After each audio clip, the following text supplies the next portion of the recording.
Stefan William pacari Ria Andrews, Celine Evangelista minta satu hal. Artis cantik Celine Evangelista punya satu permintaan untuk Stefan William yang kini telah punya pacar baru, Ria Andrews. Sejak Stefan William berpacaran dengan Ria Andrews, sosok wanita tersebut belum juga dikenalkan ke anak-anak Celine Evangelista. Dilansir dari YouTube channel Intense Investigasi, Minggu, tanggal 11 September tahun 2022. Celine Evangelista menyebut dirinya sudah tahu Stefan William punya pacar baru. Ia didoain yang terbaik, didoain semoga bahagia, kata Celine Evangelista. Tetapi meski ia sudah tahu Stefan William memiliki kekasih baru, Celine mengaku anak-anaknya belum mengenal sosok kekasih baru ibu sambung mereka. Ia mengatakan bahwa Stefan William belum sampai di tahap memperkenalkan Ria Andrews kepada anak-anak. Belum, didoain saja yang terbaik ya, lanjutnya. Celine pun tak menuturkan apa penyebab sang mantan suami belum mengenalkan kekasih barunya kepada anak-anaknya. Sangat jauh berbeda dengan Celine, anak-anak mereka justru sudah mengenal Marshall Widianto, pria yang selama ini diisukan dekat dengan Celine.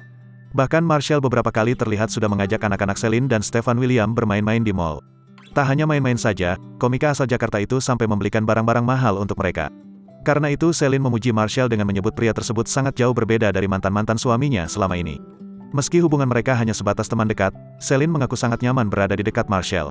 Pria tersebut selalu bisa memperlakukannya dengan baik dan sopan sehingga membuat Celine kagum. Karena perbedaan sikap tersebut, netizen pun kini mulai mendoakan agar Celine dan Marshall dapat berjodoh.